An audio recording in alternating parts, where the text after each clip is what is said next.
Muy buenas a todos, bienvenidos un día más al canal. En el vídeo de hoy, como veréis en el título, voy a responder el preguntas y respuestas que puse el otro día por Instagram. Y antes que nada os quería decir una cosa.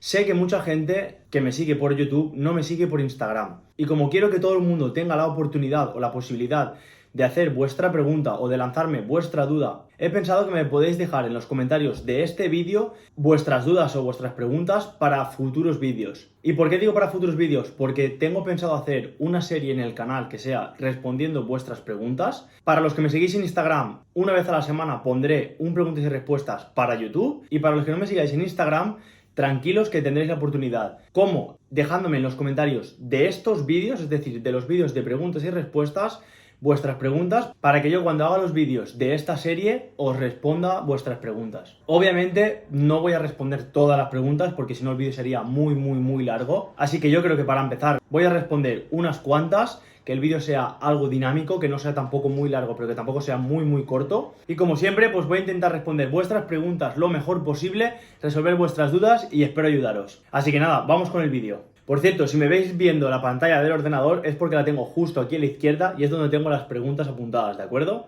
Así que vamos con la primera. José Gracia Pomares nos pregunta: ¿cuántos días de entrenamiento para una persona natural que se acerca a los 40 años? Y en esta pregunta quiero dejar claro una cosa.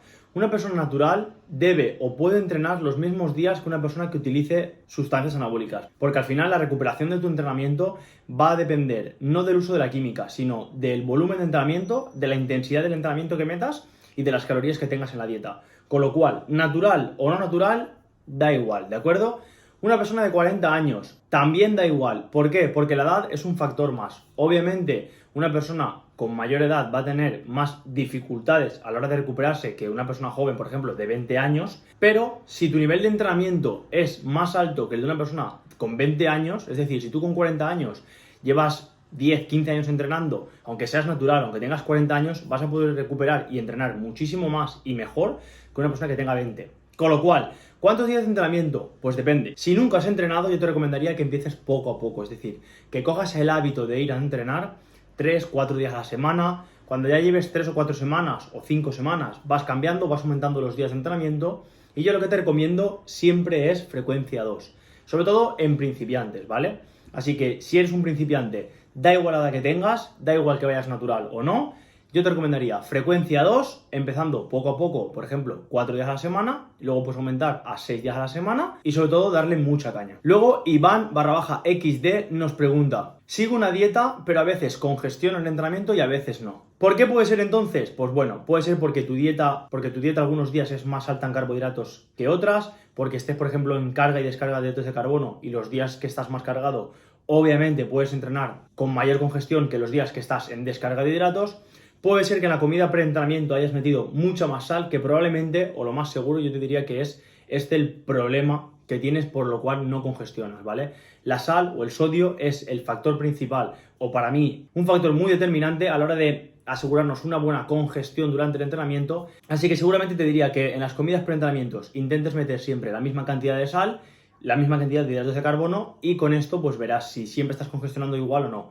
También puede ser que algunos días descanses más en las series o descanses menos y esto te esté dando mayor congestión en los tiempos de descanso más cortos o menos congestión en los tiempos de descanso más largos. Después, Ikerin nos pregunta: si hago sentadilla barra alta con drop, luego en zancadas o en prensa, ¿debo de seguir utilizándolas? Pues a ver, si quieres seguir centrándote muchísimo más en el cuádriceps, las puedes seguir utilizando, ¿vale? Yo, por ejemplo, en unas extensiones de cuádriceps sí que te diría que me las quitaría, pero por ejemplo en unas zancadas o en una prensa te diría que pruebes a seguir utilizándolas. Si ves que congestionas muchísimo más o que te es más cómodo realizar el ejercicio con las zapatillas con drop, que para los que no lo sepáis son con el talón, pues adelante. Yo personalmente, cuando las he utilizado para hacer sentadilla, yo después me las quitaba, ¿vale? Quizás en la prensa sí que me las dejaba, pero por ejemplo en zancadas o en extensiones de cuádriceps yo ya me la quitaba, porque aparte me es mucho más cómodo entrenar y sobre todo que personalmente no me gustaba hacer todo el entrenamiento con estas zapatillas. Así que te diría que pruebes a hacerlo con las zapatillas.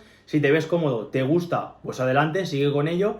Y sobre todo, si tienes algún entrenador, pues pregúntaselo a él, es decir, que él te diga si aparte de la sentadilla debes de seguir utilizándola o no. Después, Gabriel Tirado nos pregunta: ¿se puede aumentar masa muscular sin una progresión de cargas? Por poder se puede. Es decir, nosotros tenemos que entender que para la ganancia de masa muscular nosotros tenemos que priorizar la intensidad del entrenamiento y luego el volumen de entrenamiento. Obviamente, la progresión de cargas es un factor más que vamos a tener que ir añadiendo, por ejemplo, semanalmente, o que vamos a tener que tener en cuenta semanalmente o cada 2 semanas. Pero si nosotros controlamos la intensidad, es decir, si nosotros cada semana vamos aumentando la intensidad de los entrenamientos o el volumen de entrenamiento, es muy lógico y muy normal que no podamos aumentar las cargas.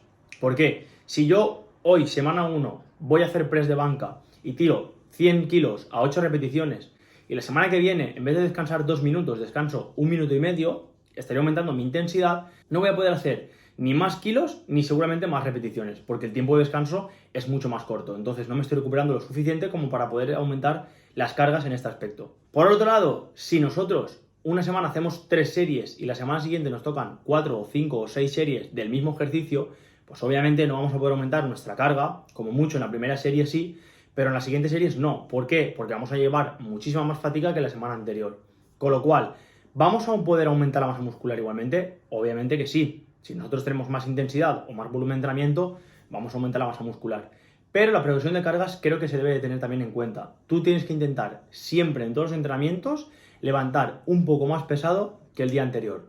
Obviamente habrá semanas en las que no levantes más peso, 2-3 semanas levantando los mismos kilos, pero el día que puedas levantar un poco más, debes de intentarlo. Ricardo Ganesa nos pregunta, ¿qué protocolos recomiendas para eliminar la grasa rebelde? La grasa rebelde, chicos, es la más difícil de perder. Es decir, cuando nosotros estamos haciendo una definición o hemos perdido peso simplemente, siempre se nos quedan en algunas zonas, tanto los chicos como las chicas, que son las más difíciles de quitar la grasa. Por ejemplo, los chicos son las cartucheras o la parte baja del abdomen, y a esta grasa es la que se le llama la grasa rebelde. ¿Qué protocolos podemos utilizar? Pues bien, para eliminar la grasa rebelde, aparte de que tenemos que estar muy sensibilizados a la insulina, es decir, si nosotros tenemos poca sensibilidad a la insulina, nos va a costar muchísimo perder esta grasa. Yo, por ejemplo, lo que he experimentado a mí mismo es el uso, por ejemplo, de la yohimbina, ¿de acuerdo? La yohimbina es un suplemento que va muy bien para eliminar esta grasa rebelde porque activa los receptores específicamente que queman o que nos ayudan a quemar esta grasa, y a mí personalmente me ha ido muy bien. Sí que es verdad que la yohimbina tiene un problema determinante, que es que solo se puede o realmente le sacamos partido o tiene utilidad si la utilizamos en ayunas, es decir, si nosotros tomamos la yohimbina en ayunas y vamos a hacer el cardio en ayunas, es cuando nos va a ayudar a activar estos receptores y a quemar esta grasa rebelde. Después, Alex.cp nos pregunta, ¿qué opinas sobre el entrenar 3 horas? ¿Hay catabolismo? A ver, catabolismo muscular va a haber siempre. De hecho, durante todo el día se da a la vez el proceso de anabolismo y catabolismo, ¿vale? No puede existir uno sin el otro. Es verdad que hay momentos del día en los que tenemos más anabolismo que catabolismo, y hay momentos del día en los que estamos más catabolizando que anabolizando, como por ejemplo en los entrenamientos. Pero se dan a la misma vez. Es decir, no es como un interruptor en el que esté o encendido o apagado, sino que están a la vez, lo único que predomina más o uno o el otro. Con lo cual, ¿hay catabolismo? Entrenando siempre hay catabolismo. De hecho, es lo que prioriza. Tú cuando vas a entrenar lo que estás haciendo es degradación. Es decir, estás haciendo el cuerpo que degrade para luego, cuando tú empieces a comer o a recuperarte, empieces a anabolizar, ¿de acuerdo? A crecer, a recuperarte. Con lo cual, ¿hay catabolismo? Sí. ¿Hay más catabolismo en un entrenamiento de 3 horas que un entrenamiento de 1? Pues obviamente sí. Pero como siempre digo, cuanto más catabolices, más vas a poder anabolizar después. Es decir, imaginaros que sea como un trampolín, ¿de acuerdo? Si tú coges un trampolín que se dobla un poquito, el salto que tú vas a poder dar va a ser acorde a lo que se haya doblado el trampolín. Con lo cual, cuanto más se doble el trampolín, más vamos a después poder saltar, es decir, el salto será mucho más largo. Con lo cual, cuanto más, entre comillas, catabolismo tengamos, más anabolismo vamos a poder tener después. Obviamente, no se trata de estar 6, 7 u 8 horas después del entrenamiento sin comer para catabolizar excesivamente, pero no os preocupéis que un entrenamiento de 3 horas, sí que es verdad que ya es bastante largo, pero por el catabolismo no os preocupéis que no va a pasar absolutamente nada. Después, Mark44 nos pregunta, recomposición corporal, ¿cómo funciona? Es complicado y sencillo a la vez. La teoría es muy sencilla. Tenemos que hacer una dieta hipocalórica, es decir, con una restricción calórica muy suave, de unas 250 calorías, por ejemplo, de déficit calórico, y con una dieta hiperproteica. Luego hay que acompañarlo de un entrenamiento de fuerza, entrenar bastante pesado y un poquito de cardio. La teoría parece fácil, luego la práctica es mucho más complicada.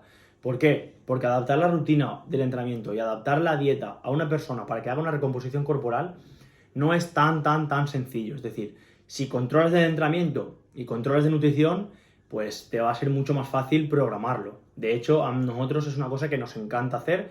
A mí personalmente me encanta hacer recomposiciones corporales porque hay mucha gente que tiene poca masa muscular y tiene grasa que perder, con lo cual en ese caso lo mejor es ponerte a perder un poco de porcentaje de grasa a la vez que intentas ganar masa muscular. También he de decir que esto se da o se puede dar mucho más fácil en un principiante que, por ejemplo, en un avanzado, ¿vale? En un avanzado es prácticamente imposible, a no ser que haya uso de química, por ejemplo, pero suele costar muchísimo más que, por ejemplo, en un intermedio o sobre todo un avanzado. Un avanzado es muchísimo más sencillo de hacer una recomposición corporal. De hecho, te diría que es prácticamente lo mejor, a no ser que estés muy delgado o tengas un porcentaje de grasa muy alto.